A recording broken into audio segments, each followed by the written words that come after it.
cuatro grandes formas. Yo siempre uso o acostumbro a utilizar una figura que nos dice Gordillo en su libro. Él habla de una pizza. Dice, imagínense ustedes una pizza que la cortamos en cuatro grandes porciones, la cortamos en cuatro. Arriba a la izquierda vamos a tener los actos, arriba a la derecha vamos a tener los hechos, abajo a la izquierda vamos a tener los reglamentos, abajo a la derecha vamos a tener los contratos, ¿sí? Actos, hechos, reglamentos y contratos. Los actos administrativos es un tema también crucial en nuestra materia, que ya lo hemos ido viendo, y entendíamos por contrato a toda declaración unilateral de voluntad realizado por un órgano en ejercicio de la función administrativa que produce efectos jurídicos individuales y en forma directa. Ejemplo de esto, ya hemos visto esto, no quiero que nos detengamos en temas que ya hemos visto, pero un ejemplo de acto típico sería una designación, sería una sanción, sería que le apliquen una multa, cuando rindan el examen final y el profesor le diga aprobó, aprobó, sería un acto administrativo. ¿Por qué? Porque es una declaración de voluntad realizada por el profesor, realizada por un órgano en ejercicio de la función administrativa, es decir, por un empleado del Estado, por un funcionario del Estado que está ejerciendo la función administrativa y que produce efectos jurídicos. ¿Qué significa producir efectos jurídicos? Significa que hacen nacer, generarse, modificarse, extinguirse derechos u obligaciones. Entonces, decíamos que esto de el momento que el profesor le diga aprobó su examen alumno, en ese momento hay una declaración de voluntad de un órgano estatal que está en ejercicio de la función administrativa, que produce efectos jurídicos, es decir, que hace nacer, modificarse o extinguirse derechos y obligaciones en forma individual. A usted lo están aprobando, a usted lo están reprobando. Y en forma directa, una vez que le dijeron aprobó y le firman la libreta, le cargan la nota, no hace falta otro acto para que ustedes estén aprobados, es directo.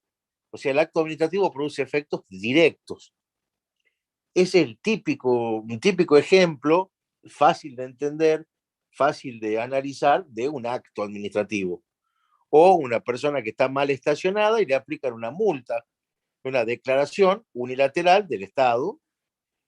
Cuando decimos unilateral significa porque no necesita que la otra parte le preste consentimiento o no. El acto es válido emanando de uno solo de los lados. Así como el profesor le dice aprobó alumno, el policía le puede decir le estoy aplicando una multa por estar mal estacionado. No es un contrato, no es un vínculo de dos partes, ¿sí? Tener el auto mal estacionado y que le apliquen una multa es una declaración unilateral realizada por un órgano, en este caso el policía de tránsito, en ejercicio de su función como policía, que produce efectos jurídicos, es decir, hace nacer obligación de pagar la multa en este caso, en forma individual a mí, porque a mí me la está haciendo la multa, y en forma directa, porque después de la multa no hace falta otro acto más para que la multa haya sido y quede aplicada. ¿Mm? Entonces, reiteremos, acto administrativo, declaración unilateral de voluntad realizada por un órgano en ejercicio de la función administrativa que produce efectos jurídicos individuales en forma directa. Eh, esta bolilla, bueno, ya la vieron. ¿Alguno tiene alguna duda? ¿Quiere sacarse alguna duda? ¿Consultar algo del tema concretamente acto administrativo? ¿Lo tienen clara? Bueno, mejor, porque es un tema muy importante también de la materia. Eh, el otro gran grupo, decíamos, de estas cuatro porciones grandes de la pizza, de arriba a la derecha, los hechos. Los hechos decimos que son acontecimientos fácticos, cosas que pasan. Los hechos, a su vez, pueden ser de distintos tipos de clasificaciones, pero vamos a ver algunas de ellas. Los hechos pueden ser de la naturaleza o pueden ser del hombre. De pronto que caiga una tormenta, que corra viento, que que un volcán entre en erupción, que se produzca un tsunami. Eso es un hecho, son cosas que pasan, ¿sí? Esas cosas que pasan, de los ejemplos que les acabo de decir, son cosas que pasan de la naturaleza, sin intervención del hombre. Eh, Ahora, también hay hechos en los que interviene un hombre. En el caso de un hecho en el que interviene un hombre, estaríamos hablando de hechos humanos. ¿Mm? Por ejemplo, no sé si habrán visto ustedes en las noticias en estos últimos días un hecho medio impresionante de ese artista que estaba filmando una película en Estados Unidos y le cambiaron las balas de mentira, digamos, que tenía para filmar las películas, un revólver, y le pusieron balas en serio, o sea, balas de verdad, balas de plomo. Y este señor disparó el arma y hirió de muerte al director de la película. Uno puede decir, ¿y eso qué es? Y bueno, esos son hechos, es algo que pasó. Y si interviene una persona en lo que pasó, estaremos hablando. eh, Sandra dice que no se escucha. ¿A todos les pasa lo mismo o solo a Sandra, por favor? ¿Lo Sí, se escuchamos, escucha, profe. profe? Sí, sí, se Se escucha, escucha, profe. profe. A ver, veamos qué es lo que le pasa a Sandra. Sandra Salazar, ¿nos escucha, Sandra? Parece, Sandra, que el problema es de su computadora o de su teléfono. Le pido que lo controle bien, porque el resto de los compañeros está diciendo que sí está escuchando. Gracias. Bien, entonces los hechos son cosas que pasan. Esas cosas que pasan pueden venir, decíamos, de la naturaleza o del hombre. Eh, Esos hechos pueden producir efectos jurídicos o pueden no producir los efectos jurídicos. Cuando algo produce efectos jurídicos, como decíamos recién, cuando hace nacer, modificarse o extinguirse derechos u obligaciones.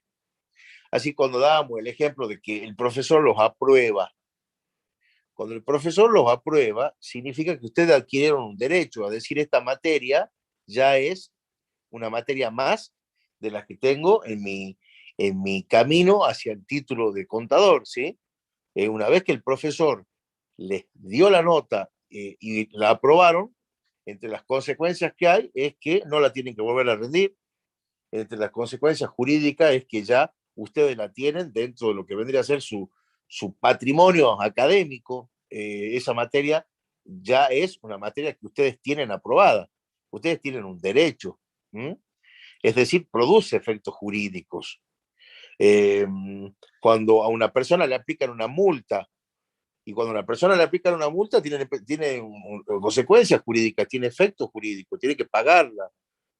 Cuando a una persona lo eligen en un cargo, lo designan en un cargo, perdón, o sea, lo designan odontólogo en un centro de salud, que tiene que cumplir horario de X hora a X hora.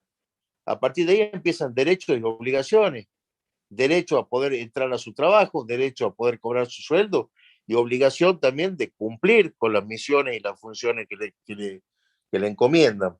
Bien, entonces volviendo al tema de hechos. Hechos, entonces a diferencia de los actos, es que los hechos son acontecimientos, cosas que pasan, mientras que los actos intervienen la voluntad. Imagínense la diferencia entre que a una persona se le caiga el celular al piso o que se enoje y agarre el celular y se lo tire por la cabeza a otro. ¿Se dan cuenta la diferencia que hay entre uno y el otro? El que se le caiga el celular al piso será un hecho, y que se enoje y le tire el celular al otro es un acto. ¿Mm? Si uno los ve, si uno lo ve desde afuera, pareciera que es lo mismo, o el acto pareciera muy similar, pero en los hechos no es tan similar cuando alguien quiere o tiene la intención de realizar determinado tipo de conducta. Bien, la tercera gran forma de la que estamos hablando era acto, hecho, reglamento.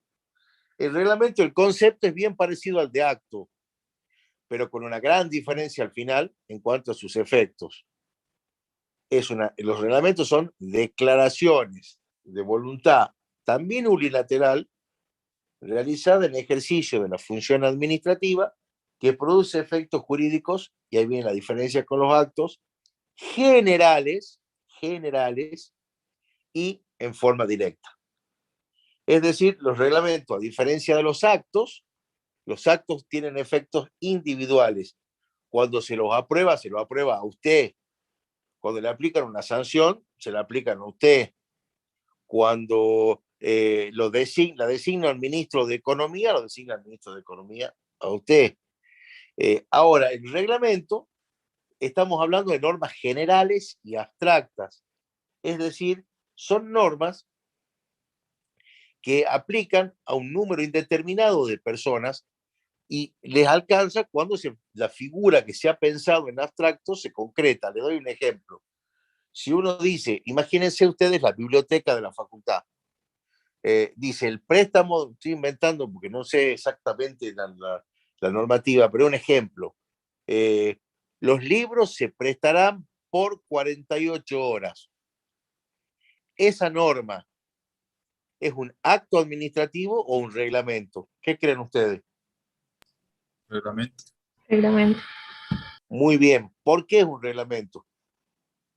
Porque se aplica para todos, sería general. Exacto. Ahora, una persona no lo devuelve dentro de las 48 horas y le piden que lo devuelva, no lo devuelve, pasa más tiempo y la dirección de la biblioteca decide aplicarle una sanción y decir al alumno Juan X, no le vamos a prestar los libros por 2 meses por no haber cumplido con la normativa de la biblioteca. ¿Ese acto qué sería? ¿Un reglamento o un acto administrativo? Acto administrativo. Muy bien. ¿Por qué es un acto administrativo? Porque va para esa persona solamente. Porque tiene un alcance individual y directo. Exacto. En una pileta de natación, en un balneario, cuando uno va, por ejemplo, al balneario Samena o al balneario que está al frente de la Plaza Alvarado, y dice un cartel y la normativa del balneario en la que dice que está prohibido ingresar a la piscina sin haberse dado una ducha antes. Eso es reglamento. Si hay un cartel que responde a una normativa en la que dice que, no, que está prohibido correr alrededor de la pileta, porque piensan que si se corre con el piso mojado, la gente se puede refalar y caerse. Entonces se prohíbe correr alrededor de la pileta. Si se prohíbe tirarse de cabeza, estamos todos hablando de normas reglamentarias. Ahora, si hacen una revisación médica antes de entrar, que también es obligatorio en algunos lugares, y emiten un certificado en el que dice que el señor Juan Pérez puede entrar a la pileta porque ya ha sido revisado y está en condiciones de salud para entrar. Eso va a ser un acto, porque eso se refiere a una persona individual, no a todos, ¿sí?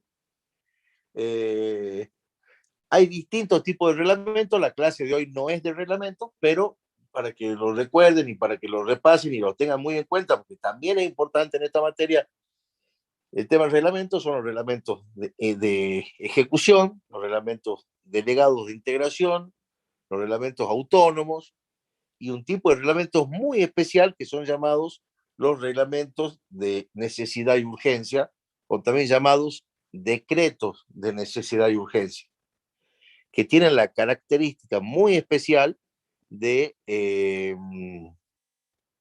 parecerse en esencia mucho a las leyes.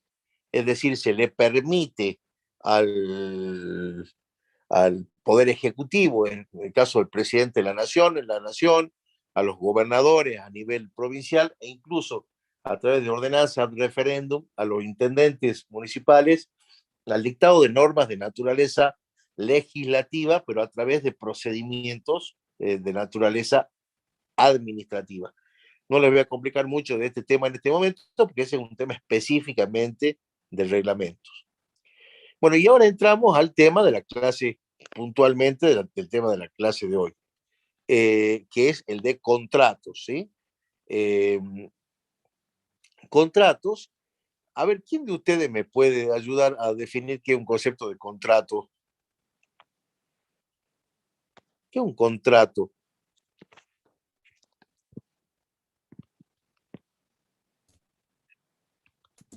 Un acuerdo bilateral entre dos partes. Muy bien, estamos haciendo ahí un acercamiento a la idea de contrato. Bien, Verónica, un acuerdo de voluntades, bien. Ahora, yo le hago una pregunta. Si yo les digo, chicos, ¿les parece que para festejar que ya termina el año y nos juntemos el sábado, o perdón, el lunes en la facultad a tomar un café a las 5 de la tarde, por ejemplo? Y ustedes me contestan, bueno, ok, dale. Eso es un acuerdo de voluntades, ¿no es cierto? Si nos ponemos de acuerdo en encontrarnos a tomar un café a las 5 de la tarde en un bar de la facultad, es un acuerdo de voluntades. Ahora, ese acuerdo de voluntades es o no un contrato. No puedo decir que ese acuerdo de voluntades de que no tomar un café, no podemos decir que ese acuerdo de voluntades es un contrato. ¿Mm? Entonces, los contratos son acuerdos de voluntades, pero no todos los acuerdos de voluntades son contratos. ¿Mm? Para que haya un contrato, acá Gabriela nos da una definición y también María Milagro nos dice, el contrato es uno de los diversos medios jurídicos que usa la administración en el desarrollo de su actividad. Sí, pero vamos a definir un poquito más concretamente y por eso acá María Milagro nos da una aproximación más cerca. Surgen derechos y obligaciones, ahí está la clave. ¿Mm? Es un acuerdo de voluntades del que surgen derechos y obligaciones. No es solamente de que es un acuerdo de voluntades. Por eso le digo, si quedamos en ir a jugar al fútbol el fin de semana y hacemos un acuerdo de voluntades y no vamos, o si vamos, no genera derechos y obligaciones de naturaleza jurídica. Quizás quede mal si quede como que falluteado si no voy y no les aviso, pero no produce consecuencias jurídicas el no ir.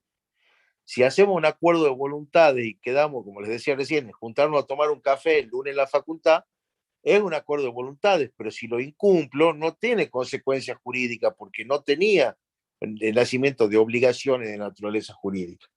Entonces, los contratos son acuerdos de voluntades, como bien dijeron ustedes, eh, en el cual las partes se ponen de acuerdo sobre una voluntad común tendiente a generar sus derechos y a los cuales se van a someter como a la ley misma. ¿Sí? Es decir, pensemos en un acuerdo, primero pensemos en derecho privado, después vamos a ir entrando en el mundo del derecho público más lentamente. Eh, Ustedes necesitan un lugar para vivir, por ejemplo, hagamos de cuenta que son de otra provincia o que son de otro lugar de la provincia de Salta y vienen a estudiar a la ciudad de Salta y necesitan tener un lugar donde vivir. Y, y yo tengo un departamento cerca de la facultad y ustedes me lo alquilan al departamento. Ahí no solamente hay un acuerdo de voluntades, sino lo que hay concretamente es un contrato. ¿En qué sentido? En que vamos a firmar un acuerdo de voluntades en el cual le vamos a poner un precio. Yo como propietario del inmueble me voy a obligar a que nadie lo moleste, a que el inmueble esté en buenas condiciones, que no se inunde, que tenga los servicios, que si se rompe algo me encargo de hacerlo reparar. Y ustedes, si les gustó el lugar y quieren estar ahí, pues firmaremos el contrato y deberán pagar mensualmente el monto del alquiler, deberán hacerse cargo del pago de la luz, gas, agua, lo que consuman como servicio, deberán cuidarlo, deberán respetar las normas del consorcio, si hay un consorcio, deberán pagar la despensa. Eh, es decir, surge no solo una obligaciones de naturaleza amistosa o de naturaleza de gente educada, sino que hay consecuencias de naturaleza jurídica. ¿Qué quiere decir esto? Que si, por ejemplo, no pagan el alquiler, yo podré demandarlo judicialmente para que lo paguen y si siguen sin pagarlo, podré incluso demandar su desalojo para que en ejercicio de mi derecho a la propiedad me devuelvan mi departamento y el que no pagó se vaya, ¿sí? ¿Por qué se puede hacer eso? Porque el efecto de ese contrato genera consecuencias jurídicas. ¿Mm? Entonces, no solo es un acuerdo de voluntades, sino es un acuerdo de voluntades generador de derechos y generador de obligaciones. Hay veces que se generan derechos y obligaciones, como el ejemplo que le decía recién de un alquiler. Hagamos de cuenta que ustedes son los dueños del departamento y yo se los alquilo. Yo voy a tener derecho a entrar a vivir y voy a tener la obligación de pagarle a ustedes el alquiler. Entonces voy a tener derechos y voy a tener obligaciones en la misma relación jurídica. ¿Por qué decimos entonces que es un acuerdo de voluntad común? ¿Qué significa esto de que es un acuerdo de voluntad común? La voluntad común implica que originariamente al principio de una negociación vamos a encontrar dos posiciones que muchas veces pueden estar hasta alejadas, hasta llegar a ponerse en un punto en el que se pongan de acuerdo. A muchos de ustedes les habrá pasado, todos los días nos pasa. Eh, por ejemplo, yo tengo ganas de vender un celular y les digo que vendo mi celular.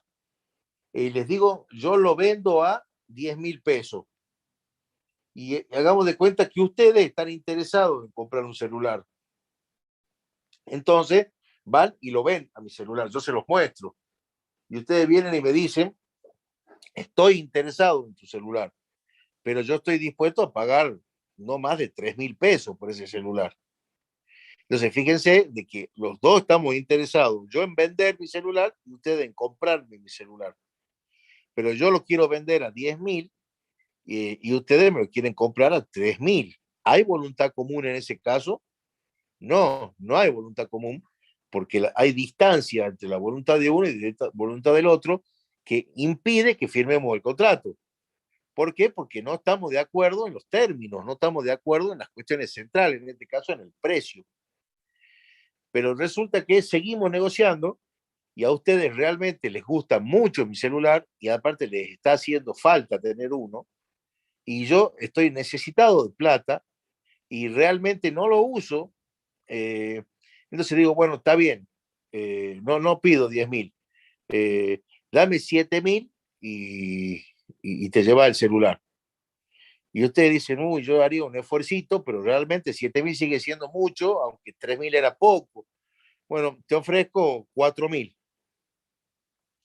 Y seguimos igual, yo sigo sin querer venderlo por ese monto y seguimos negociando hasta que, miren ustedes, me dicen, bueno, mira, acá tengo 5.000, te doy los 5.000 y dame el teléfono.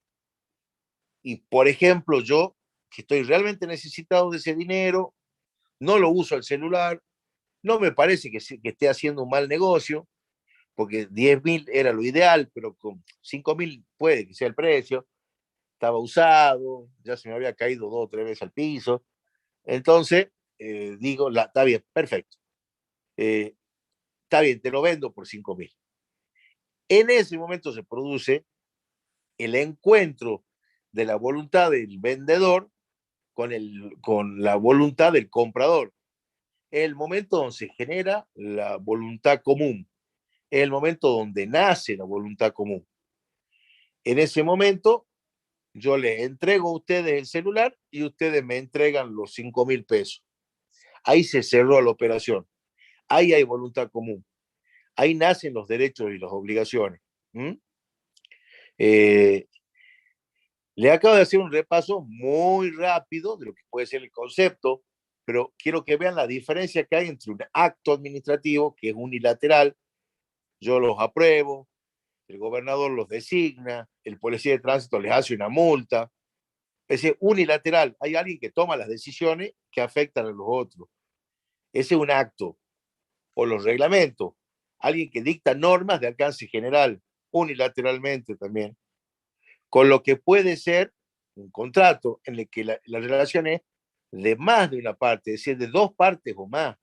Estamos hablando de un vínculo, de una relación bilateral, de más de dos lados o más. un acuerdo de voluntades comunes. ¿Mm? Eso es lo que muestra la gran diferencia de los contratos con los actos y con los reglamentos. Ahora bien, hace falta para que un contrato sea válido que el mismo haya sido sellado, que haya sido logrado, que se haya alcanzado con discernimiento, con intención, con libertad, es decir, con una voluntad libre. A una persona que la están amenazando con un arma en la cabeza para que firme un contrato, no podemos decir que firmó un contrato válido. ¿Por qué? Porque no tenía, no tenía libertad, estaba coaccionada. Una persona que puede estar bajo los efectos del alcohol o de algún tipo de droga, o que pueda haber estado dentro de un trance de coma, una persona que pueda estar en el momento de un episodio epiléptico, por ejemplo, no podemos decir que esté con discernimiento. Entonces, si firmó algo, si pareció que estaba tomando una decisión en un momento de esas características, se puede plantear de que faltaba discernimiento. Entonces, la decisión tiene que ser tomada con discernimiento, con intención, con libertad. Ahora bien, quiero que empecemos a distinguir algunos conceptos y algunos principios del mundo del derecho público con el mundo del derecho privado.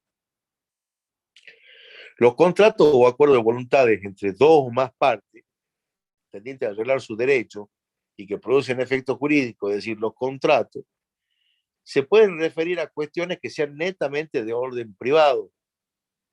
Ustedes quieren comprar una gaseosa, se van al almacén de la esquina y le compran al almacenero una gaseosa. Eso es una relación clara y nítidamente de derecho privado. ¿Sí? El ejemplo que también hablábamos recién, yo necesito vivir en algún lugar y ustedes tienen un departamento que me lo quieren alquilar.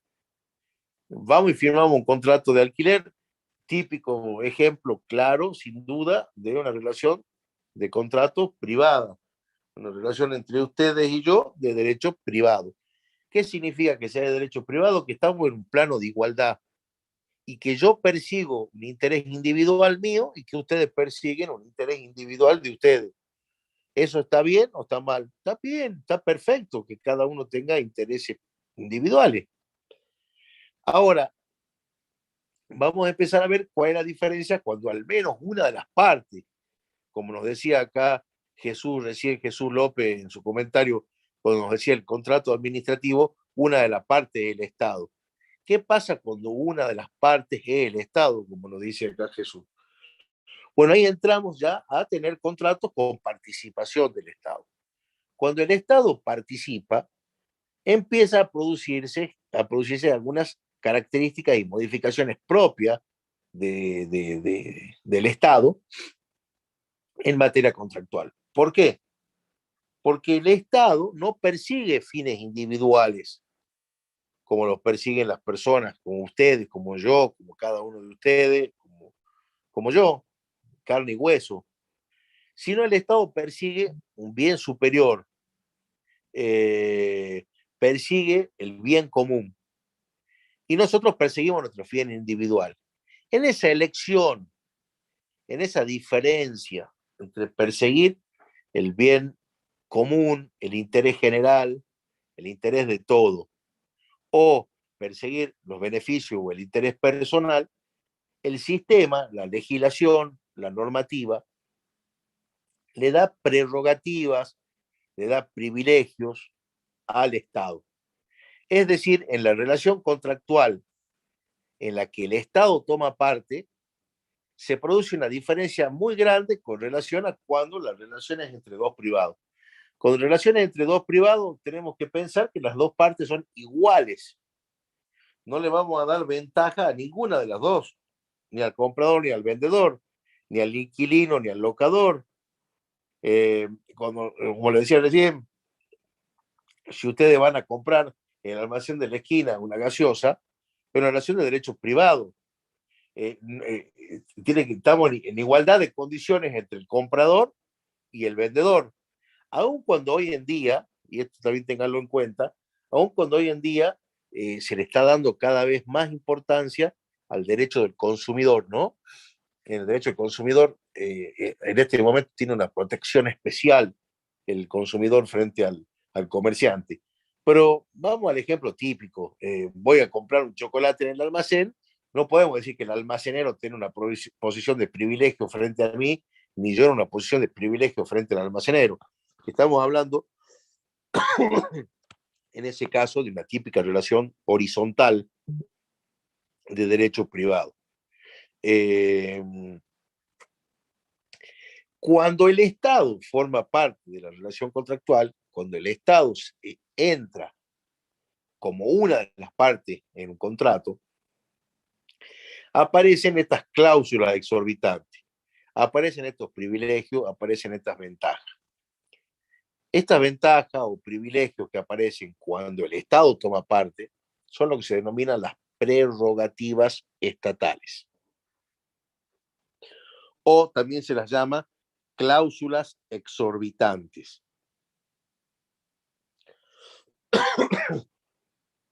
¿En qué consisten estas prerrogativas del Estado o en qué consisten estas cláusulas exorbitantes? Vamos a hablar en primer lugar de lo que se llama el ius variandi, ius como derecho en latín, ius, y variandi con B corta, como de variar, ¿sí? Variandi, que es el derecho a modificar los contratos, pero de manera unilateral, es decir, decimos que el contrato es bilateral, es un acuerdo de dos partes. Ahora, cuando el Estado forma parte de un contrato, cuando el Estado forma parte de un contrato, el Estado puede disponer modificaciones al contrato, pero de manera unilateral. Esto no se da en el mundo del derecho privado. Es decir, si yo estoy contratando con ustedes, los dos como personas privadas, en el que nos hemos puesto de acuerdo entre nosotros, cualquier modificación que se haga al contrato se tiene que hacer por acuerdo de voluntad entre nosotros, ¿o no? Si nosotros decimos que vamos a alquilar una casa con 3 dormitorios y un día decidimos incorporar un cuarto dormitorio a la casa, tendremos que ponernos de acuerdo a ambas partes. Bueno, en el mundo del derecho administrativo, el Estado tiene facultades para modificar unilateralmente los alcances del contrato, del objeto del contrato,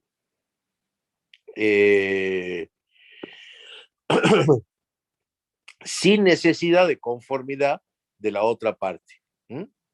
Eso lo se llama el ius variandi o derecho a modificar unilateralmente el objeto de los contratos. Esa modificación nos muestra de movida nomás las diferencias entre los contratos administrativos y los contratos de derecho privado.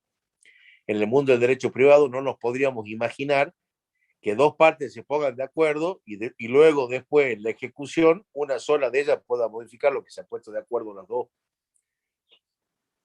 En el mundo del derecho administrativo esto existe. Por supuesto que estamos hablando con límites. En la legislación salteña se establece que ius variandi no puede superar el 20% del objeto del contrato, el 20%. Y en caso de obra pública se habla hasta de un 30%. Más allá de ello no, porque más allá de ello habría que dejar sin efecto el contrato o eventualmente hacer una nueva contratación. ¿Me van siguiendo o no?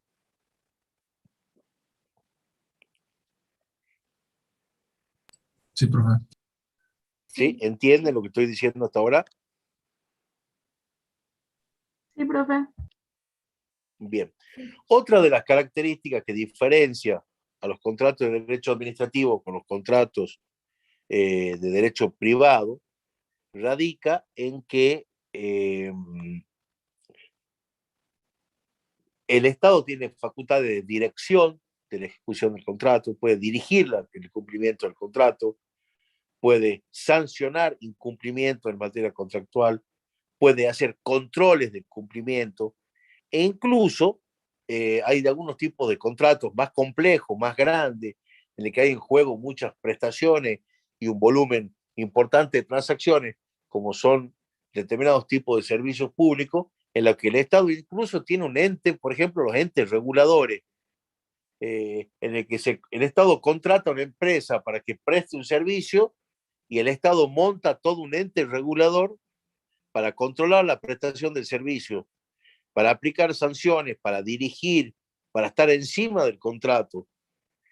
Por ejemplo, en Salta tenemos un ente regulador de los servicios públicos de agua y ente regulador de servicios públicos de distribución de energía eléctrica. ¿Sí? Es un ejemplo interesante del análisis de lo que son los entes reguladores, porque el ente regulador responde a un esquema típico del periodo o de la ideología en la que los servicios públicos pueden estar en manos de empresas privadas. La idea fundamentalmente de los entes reguladores existe cuando el Estado no brinda el servicio, sino que dice, voy a contratar una empresa especializada para que lo brinde, y yo me voy a reservar el derecho de regularlo, controlar, sancionar los incumplimientos, pero no prestarlo yo, sino, pero no prestarlo yo, sino que lo preste la empresa. Ahora, en Salta se dio un fenómeno interesante porque se privatizó el servicio de distribución de agua y el servicio de residuos líquidos urbanos, que era, no me acuerdo bien, uno era agua de Salta o agua del norte, eran así los nombres, y el servicio de distribución también de energía eléctrica. Las dos eran dos empresas privadas y se crea un ente regulador para controlar la prestación de los servicios de agua y de los servicios de energía eléctrica. Resulta que el servicio de energía eléctrica hasta el día de hoy sigue perteneciendo a una empresa privada, la distribución, y es el Estado que la controla la ejecución del contrato a través del ente regulador. Pero en materia de agua, el Estado recuperó la prestación del servicio y lo puso en cabeza de una sociedad anónima que pertenece al Estado, pero sigue existiendo el ente regulador, es decir, es como que el Estado tiene la prestación del servicio a su propio y exclusivo cargo y al mismo tiempo tiene toda una estructura tendiente a controlar lo que el mismo Estado hace. ¿Sí? Esta es una figura interesante de analizar para ver si realmente se justifica que haya una empresa estatal con un ente regulador estatal o si realmente estaba pensada para estructuras como prestación del servicio privada y control y regulación en el Estado. Pero en un momento vendría a ser como un comentario al margen para que tengamos una idea en la realidad, para que ustedes puedan anclar en la realidad lo que estamos hablando, si no se queda muy teórico, ¿sí? La prestación de servicios públicos es un buen ejemplo para analizar el tema de los contratos administrativos. Por ejemplo, en Salta tenemos contratos administrativos grandes, muy grandes y muy interesantes de analizar, de cuestiones que pertenecen jurídicamente como obligación al Estado. Por ejemplo, la recolección domiciliaria de residuos sólidos urbanos, es decir, la basura domiciliaria, ¿sí?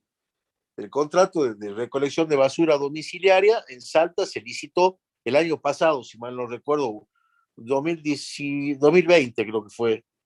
En esa licitación ganó la licitación la empresa que ya venía prestando el servicio, que es Agrotécnica Fueguina.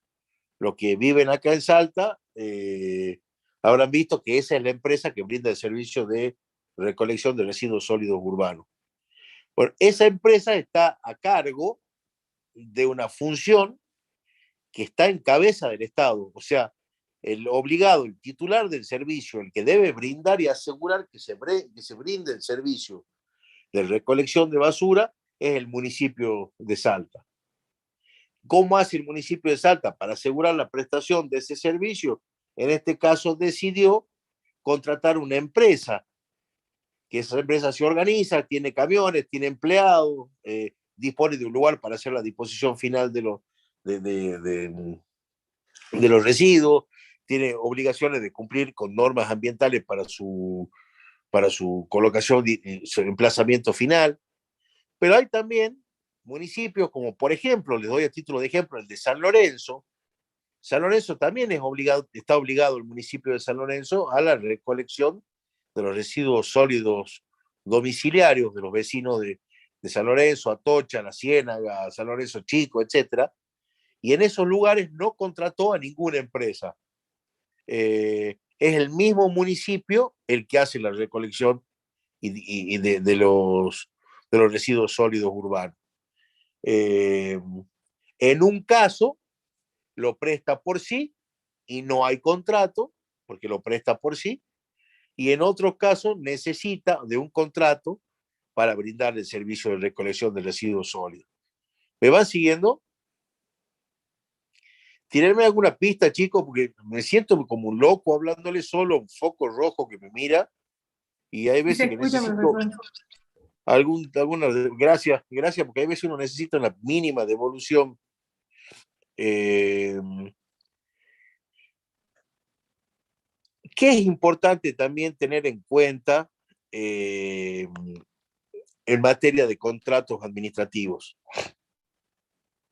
En el mundo del derecho privado, la etapa previa del contrato, si bien es importante, como es importante en el derecho público como en el derecho privado, el tema de elegir con quién voy a contratar y elegir las calidades de lo que voy a contratar, en el mundo del derecho público esto es mucho más delicado.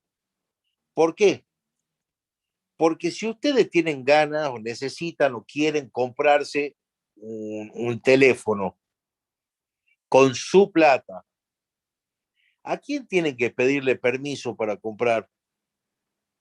¿Quién les tiene que autorizar la compra?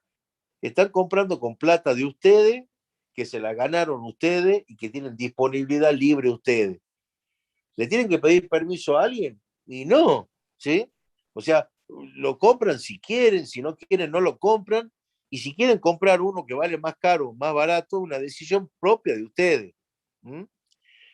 Si quieren comprarse un jean de marca que vale 10.000 pesos, lo pueden hacer. Y si quieren ir a un mercado más popular y comprarse un jean que vale 2.000 pesos, lo pueden hacer. No tienen que darle explicaciones a nadie. ¿Sí? Si quieren usar cosas más caras o más baratas, es problema de ustedes, cada uno lo decide como mejor quiera. En el mundo del derecho público esto es más complicado. ¿Por qué? Porque se van a estar utilizando fondos que los dispone, no es el dueño. El Estado va a tener que hacer contrataciones, como vemos en muchos casos, millonarias, porque las contrataciones estatales son en nuestro país y en nuestra provincia, las mayores contrataciones que se realizan son las estatales. Imagínense ustedes qué organización privada puede tener el volumen de compra y de contrataciones que pueda tener una provincia o un municipio. Y más en lugares como el nuestro, en el que si bien hay empresas, las empresas no son muchas y no son grandes.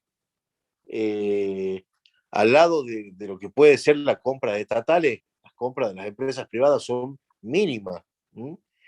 Imagínense lo que compra la provincia de Salta en insumos para hospitales.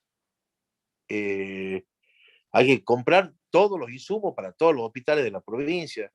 Imagínense lo que se gasta en la provincia de Salta en la compra de insumos para la fuerza de seguridad, combustibles, uniformes, chalecos de protección, municiones, eh, tantas cosas que hacen falta a nivel de la docencia, bancos, pizarrones, mantener los edificios en condiciones que funcionen a lo largo y a lo ancho de todo nuestro extensísimo territorio.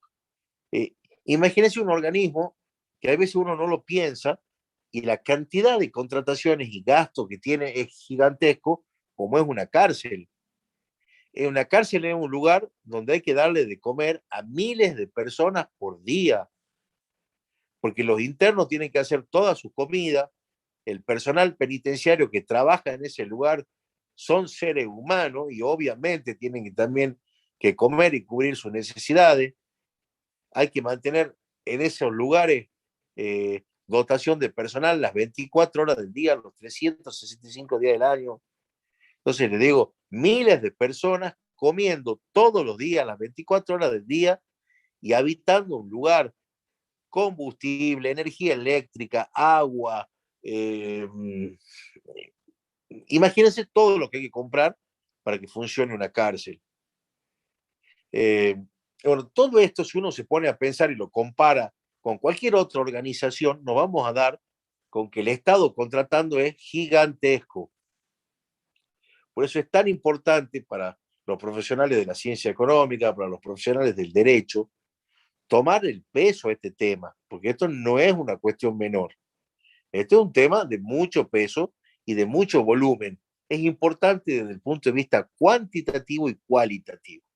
Bien, si vemos que es tan monstruoso, es tan grande el Estado contratando, también nos damos cuenta de la importancia que será determinar con quién vamos a contratar. No solo para conseguir las ofertas más convenientes en precio y en calidad, sino también para no dirigirla de manera arbitraria a la contratación hacia lo que podrían ser los amigos circunstanciales del poder. Imagínense si un comprador en nombre del Estado no sigue reglas claras y transparentes, puede ser que todo el montonaje de millones que se destinan a las compras lo haga con amigos, lo haga con personas conocidas con quien no se garantice ni la calidad ni la cantidad correspondiente. Entonces, existen en virtud para esto, para cubrir esta necesidad, toda una parte que vamos a estudiar y que tenemos que saber que son los procesos de selección del co-contratante. Es decir, cómo vamos a elegir la persona que va a contratar con el Estado. En ese proceso de selección vamos a encontrar la licitación pública, los concursos de proyectos integrales, los concursos, los remates, las subastas, donde vamos a determinar sobre la base de los pliegos, es decir, las condiciones que se pongan para cada contratación, vamos a determinar con quién vamos a contratar. Y cuando determinamos con quién vamos a contratar, lo vamos a hacer determinando lo que se llama la oferta más conveniente. ¿Cómo se define cuál es la oferta más conveniente? Bueno, no es una cuestión simple. A ver, les pregunto a ustedes, así yo veo si no están todos dormidos, ¿qué creen ustedes que puede ser la oferta más conveniente? ¿Cómo se elige a la oferta más conveniente? Cuando estamos comprando con plata de otro, cuando hay que rendir los gastos. ¿Qué creen ustedes que es la oferta más conveniente? ¿Mm? Buenas tardes. La seriedad o, digamos, la trayectoria con el que estamos por hacer el contrato a pesar de que haya tenido una buena oferta. Puede ser. La calidad del producto. Muy bien. Acá Verónica nos dice la oferta más conveniente no es siempre la más barata. ¿Están de acuerdo con Verónica? Sí, porque Sí, depende de la calidad. Sí. Muy bien. Bueno, están súper orientados. Les digo que no siempre de movida contestan tan correcto. Uno trata de orientar la más conveniente casi de una manera natural a la más barata, ¿sí? Pero como bien nos dice acá Verónica, la oferta más conveniente no quiere decir que sea siempre la más barata. Puede ser que la más barata sea la más conveniente, pero no siempre. ¿Mm? Pero acá hagamos un razonamiento. Si estamos hablando de productos estándar, si estamos hablando de productos que son de acuerdo a una serie estadística, por ejemplo, yo les digo, cotícenme resma de hoja, oficio o A4, normas IRAM de 70 gramos a entregar en Salta Capital en tal fecha con pago contado contra entrega. ¿Cuál será en ese caso la oferta más conveniente que me presenten? Ahí, como dice Jesús, ahí sí, la mejor es la más barata. Claro, porque estamos haciendo algo muy estándar en el que la única variable que queda sin determinar es el precio. Entonces, si yo digo, entréguenme la semana que viene cosas idénticas, pago contado contra entrega acá en Salta, obviamente que la más conveniente va a ser la más barata. ¿Mm?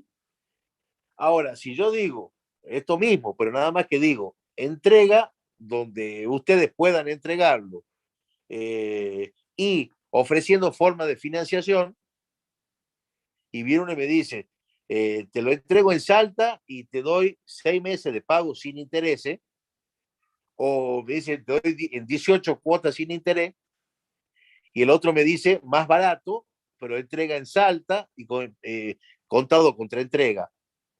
Ahí tienen que aparecer ustedes, los contadores, y hacerme números y decirme, mire, ¿sabe qué? Está un poquito más cara la oferta B, pero calculando lamentablemente la inflación que tenemos en este momento, que se estima que va a pasar el 50%, me está ofreciendo el pago en 18 cuotas sin intereses, me parece que es más conveniente la oferta 2, porque si bien el monto inicial es más caro, la financiación lo vuelve más económico a la larga. Entonces, en ese caso, capaz que yo diga la oferta más conveniente no es la más barata, capaz que la oferta más conveniente sea la más cara, pero por la forma de financiación me convenga, ¿sí?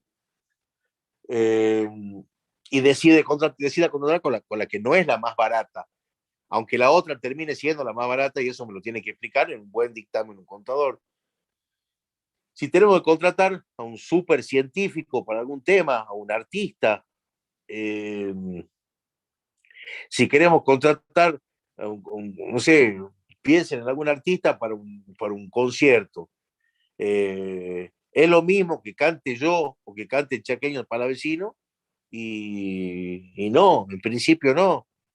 Entonces, seguramente lo que puede cobrar el Chaqueño Palavecino en comparación con lo que pueda cobrar yo, capaz que yo cobro más barato, pero no canto ni un 1% de lo que canta él.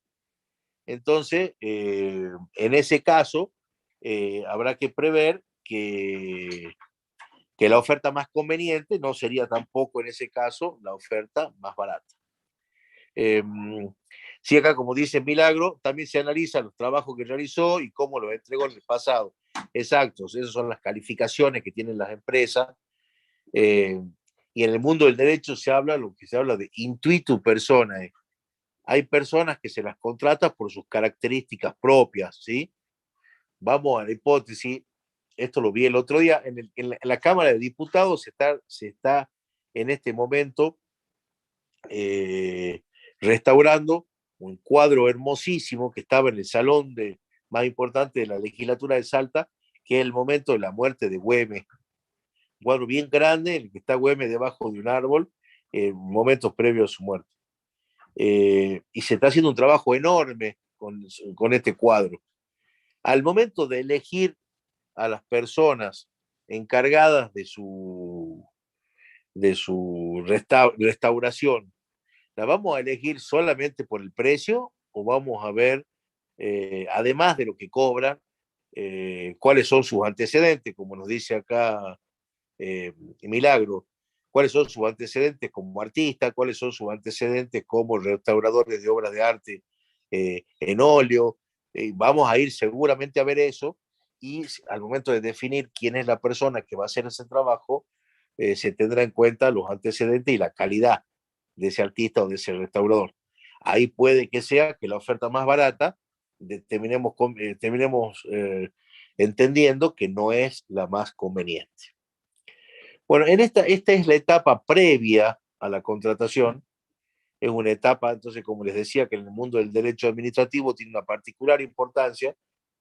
Cuando, por ejemplo, en la carrera de abogacía se estudia contratos, toda la actividad previa al contrato precontractual es una cuestión bastante breve, diría, no es, si bien es importante, pero no se le da la importancia en los contratos privados a la etapa previa que se le da a la etapa previa de los contratos de derecho público, porque la elección del co-contratante y la selección de la oferta más conveniente en el mundo del derecho privado no es materia de estudio dentro de contratos, o si lo es, no tiene la trascendencia que tiene en el mundo del derecho público.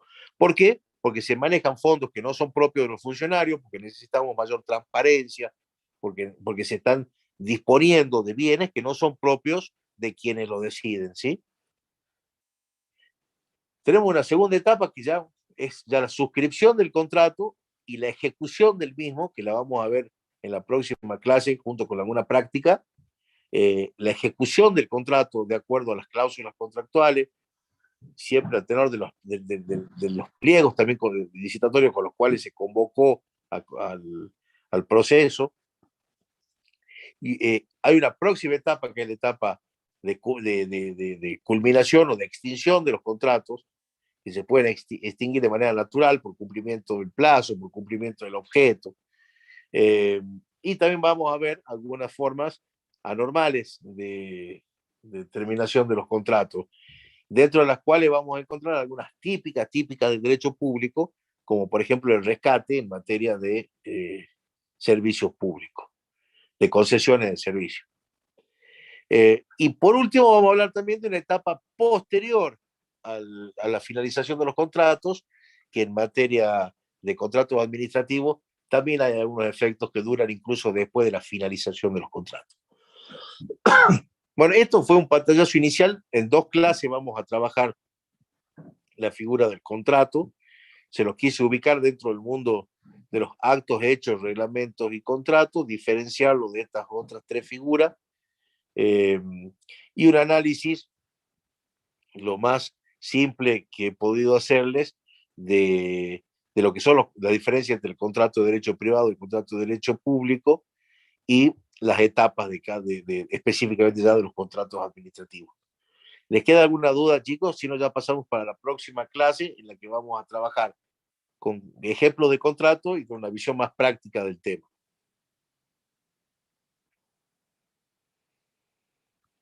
¿Tienen alguna duda, chicos?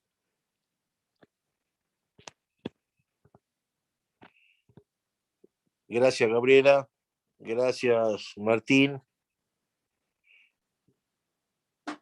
Gracias, Marianela. Bueno, entonces hasta acá llegamos hoy y nos estamos viendo en la próxima clase. Ok. Gracias, María de los Ángeles. Gracias, Marianela. Estamos en contacto. Chao, chao.